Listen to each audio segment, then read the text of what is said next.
Good morning प्यारे विद्यार्थियों। आज अपन पढ़ने जा रहे हैं विश्व की जो जनसंख्या है उसके घनत्व को प्रभावित करने वाले कारक। विश्व की जो जनसंख्या है उसके घनत्व को प्रभावित करने वाले कारक। जैसे घनत्व के बारे में अपन ने चर्चा की थी कि प्रति वर्ग किलोमीटर में निवास करने वाले लोगों की संख्या को जनसंख्या घनत्व के नाम से जाना जाता है कि प्रति वर्ग किलोमीटर में कितने व्यक्ति निवास कर रहे हैं उसको अपने घनत्व की श्रेणी में रखा था। अब इसके बाद में इस घनत्व को प्रभावित करने वाले कौन कौन से कारक है जो आपके एग्जाम में अभी आया भी है हाल ही, और उनमें आया है एक आर्थिक कारक के रूप में। किसके रूप में? एक आर्थिक कारक के रूप में आया है। तो जिसमें अपन देखें पहला जो कारक है भौतिक कारक है और दूसरा कारक है आर्थिक कारक। पहला भौतिक कारक और दूसरा आर्थिक कारक, और इनके चार चार पॉइंट और दिए हुए हैं। जैसे भौतिक कारक के अंदर दिया है आपके स्थिति है, दूसरा आपके जल की उपलब्धता है, तीसरा है जलवायु है और चौथा है मृदाएं। जैसे स्थिति के बारे में अपन देखें तो कोई क्षेत्र अगर शीतोष्ण कटिबंध में है, समतल मैदानी प्रदेश में है, उस क्षेत्र में जनसंख्या ज्यादा निवास करती है क्योंकि सभी गतिविधियां उस जगह होती है। जैसे परिवहन की सुविधा होती है, संचार सुविधाएं होती है, मनुष्यों का आगमन ज्यादा होता है, कृषि का क्षेत्र होता है। इसके कारण से उस क्षेत्र में ज्यादा जनसंख्या निवास करती है। जबकि इसकी विपरीत अगर स्थिति में देखें तो अगर पठारी प्रदेश है, कोई पहाड़ी प्रदेश है, पर्वतीय प्रदेश है, उस क्षेत्र में जनसंख्या का जमाव कम देखने को मिलता है। उसका कारण है परिवहन की यहां पर समस्या है, मतलब बाधा है। एक तरीके से क्या है? बाधा है। तो देखो इनमें पहला जो कारक है आपके भौतिक कारक है। भौतिक कारक के अंदर अगर देखें तो वो पहला है आपकी स्थिति है, और स्थिति के अंदर देखें तो अधिकांश जनसंख्या शीतोष्ण कटिबंधीय प्रदेशों में निवास करती है। इसके कारण से वो क्षेत्र सघन बसे हुए हैं, समतल मैदानों और मंद ढालों पर बसने को वरीयता देते हैं। ये समतल मैदान और मंद ढाल वाला जो क्षेत्र है उस जगह बसने को वरीयता देते हैं। इसके कारण से उस जगह जनसंख्या का जमाव अधिक देखने को मिलता है। पर्वतीय पहाड़ी क्षेत्र परिवहन के विकास में क्या है? बाधा है, बाधक बना हुआ है। परिवहन के विकास में बाधक क्या है? उबड़ खाबड़ क्षेत्र है, पहाड़ी प्रदेश, पर्वतीय प्रदेश बाधक होते हैं। इसलिए कृषि व औद्योगिक विकास के अनुकूल नहीं होते हैं। ये पहाड़ी प्रदेश है, पर्वतीय प्रदेश है, वो क्षेत्र परिवहन और औद्योगिक विकास के लिए क्या है? बाधक बने हुए हैं। इसके कारण से वहां पर जनसंख्या कम निवास करती है। कौन सी जगह ज्यादा जनसंख्या निवास करेगी? समतल मैदानी प्रदेशों में जनसंख्या निवास करेगी, जहां पर जलवायु कैसी हो? शीतोष्ण कटिबंधीय प्रकार की हो, उस जगह। इसलिए कृषि व औद्योगिक विकास के लिए अनुकूल नहीं होते हैं, अतः इन क्षेत्रों में कम जनसंख्या निवास करती है। मतलब है स्थिति के अनुसार यह बताना है कि समतल क्षेत्र है उस जगह कृषि का विकास ज्यादा हुआ है और सघन जनसंख्या निवास करती है। जबकि इसके विपरीत है पर्वतीय प्रदेश, पहाड़ी प्रदेश, पठारी प्रदेश, उच्च क्षेत्र में जनसंख्या का जमाव कम देखने को मिलता है क्योंकि वो परिवहन में बाधक होता है। परिवहन में बाधक होता है। एक और लाइन दी इसमें, शीतोष्ण कटिबंधीय जलवायु। कौन सी जलवायु?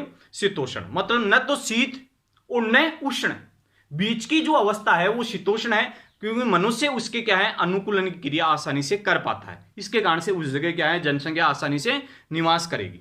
इसके बाद में दूसरे नंबर पर आता है जल की उपलब्धता। जैसे कहते हैं ना, जल ही जीवन है, जल के बिना जीवन संभव नहीं है। तो जल ही जीवन है ये साकार बनने जा रहा है क्योंकि जितने भी आपने सभ्यताएं पढ़ी वो सारी की सारी सभ्यताएं नदियों के किनारे या किसी जल स्रोत के पास में थी, पनपी।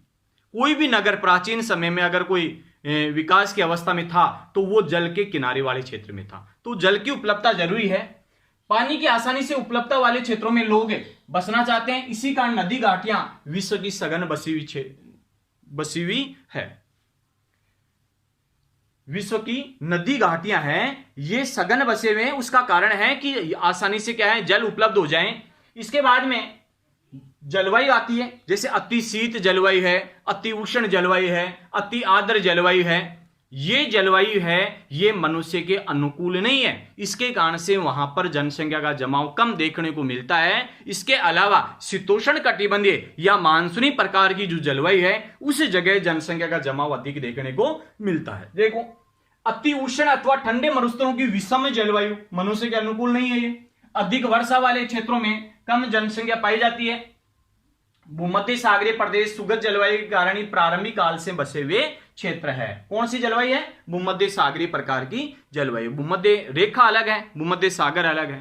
भूमध्य सागर है अफ्रीका और यूरोप के बीच की स्थिति है, जो बहुत ही अच्छी जलवायु वहां की बताते हैं। इसके बाद में आता है मृदा जो कारक है, वो भी इसको प्रभावित कर रहा है। मृदा के अंदर है जैसे उपजाऊ दोमट जो मृदा है, उस क्षेत्र में कृषि का विस्तार ज्यादा हुआ है, इसके कारण से सघन जनसंख्या निवास करती है। इसके विपरीत अगर है कोई बंजर भूमि है जहां पर उस जगह जनसंख्या का जमाव कम देखने को मिलता है। तो देखो, उपजाऊ मृदा कृषि का आधार है, इसलिए दोमट मिट्टी वाले क्षेत्रों में अधिक लोग निवास करते हैं। इसके बाद में आता है आर्थिक कारक है। कौन सा कारक है?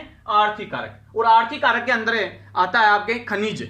आर्थिक कारक के अंदर क्या आता है? खनिज। खनिज उद्योगों को आकर्षित करते हैं। जो भी खनिज है वो उद्योगों को अपनी ओर खींचता है, और वहां पर उद्योग अगर स्थापित हो जाते हैं तो वहां पर अन्य जो कारक है ये इतने ज्यादा प्रभावी नहीं होते हैं, क्योंकि आर्थिक क्रियाएं होती है वहां पर। इसके कारण से वहां पर जनसंख्या का जमाव अधिक देखने को मिलता है। जैसे अफ्रीका की कटंगा पेटी, तांबा पेटी एक है कटंगा क्षेत्र में, कटंगा जाम्बिया पेटी, ठीक है ना, वहां पर केवल और केवल खनिज की उपलब्धता के कारण से जनसंख्या का जमाव अधिक देखने को मिलता है। तो देखो, इसमें खनिज उद्योगों को आकर्षित करते हैं, खनन और औद्योगिक गतिविधियां रोजगार उत्पन्न करती है, अकुशल व कुशल कर्मी इन क्षेत्रों में पहुंचते हैं और जनसंख्या को सघन बना देते हैं। जैसे अफ्रीका की कटंगा तांबा पेटी सघन जनसंख्या लिए हुए हैं, सघन जनसंख्या वहां पर पाई जाती है।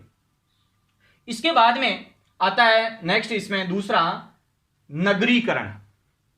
नगर, जनसंख्या का जमाव, चमक दमक, परिवहन की सुविधा, संचार की सुविधा या अन्य जो मनुष्य के दैनिक जीवन में जो काम में आते हैं वो आसानी से उपलब्ध हो जाएं, रोजगार के अवसरों की उपलब्धता, उन क्षेत्रों में जनसंख्या का जमाव धीरे धीरे बढ़ता चला जाता है। तो देखो, इसमें नगरीय क्षेत्रों में रोजगार के अवसर, शैक्षिक व चिकित्सा सुविधाएं तथा परिवहन व संचार सुविधाएं तथा नगरीय जीवन का आकर्षण लोगों को नगरों की ओर खींचते हैं ये। इसके बाद में आता है तीसरे नंबर का आता है औद्योगिकरण। उद्योग जहां पर खुल जाता है वहां पर भी जनसंख्या का जमाव अधिक देखने को मिलता है। तो उद्योग लोगों को आकर्षित करते हैं। उद्योग क्या है? लोगों को क्या करते हैं? आकर्षित करते हैं। वो इनमें कारखानों के श्रमिक ही नहीं बल्कि परिवहन परिचालक हैं, दुकानदार हैं, बैंक कर्मी हैं, डॉक्टर हैं, अध्यापक हैं व अन्य सेवा देने वाले भी होते हैं। जैसे जापान का कोबे ओसाका क्षेत्र है। जापान का कौन सा क्षेत्र है? कोबे ओसाका क्षेत्र है, और औद्योगिक क्षेत्र होने के कारण है सघन बसावा क्षेत्र है। कोबे ओसाका क्षेत्र जापान का, वो उद्योग के कारण से विश्वविख्यात हुआ है और वहां पर जनसंख्या सघन मात्रा में निवास करती है। इसके बाद में चौथे नंबर का आता है आपके सामाजिक व सांस्कृतिक कारक। सामाजिक व सांस्कृतिक कारक, कुछ क्षेत्र धार्मिक व सांस्कृतिक महत्व के कारण से, धार्मिक व सांस्कृतिक महत्व के कारण से अधिक लोगों को आकर्षित करते हैं ये। ठीक इसके विपरीत है, जहां सामाजिक व राजनीतिक अशांति के लोग क्षेत्र को छोड़कर चले जाते हैं। कई बार सरकारें लोगों को विरल जनसंख्या वाले क्षेत्रों में बसने के लिए प्रोत्साहित करती है। शांति सुरक्षा की अगर कमी पाई जाती है उस क्षेत्र में जनसंख्या का जमाव कम देखने को मिलता है। जबकि अगर जहां पर धार्मिक और सांस्कृतिक महत्व का जो क्षेत्र है उस जगह जनसंख्या का जमाव अधिक देखने को मिलता है। तो इस प्रकार से कहने का मतलब ये जनसंख्या घनत्व को प्रभावित करने वाले कारक हैं, और इनमें अभी हाल ही में ये आर्थिक कारक आया है। कौन सा कारक आया है? आर्थिक कारक। और आर्थिक कारक के अंतर्गत ये 4 कारक बताने थे उसके अंदर। पहला कौन सा था? खनिज का था, दूसरा नगरीकरण का था, तीसरा औद्योगिकरण का था, और चौथा सामाजिक व सांस्कृतिक कारक है। ये 4 कारक इसके अंदर बताने थे, ठीक है ना? ओके।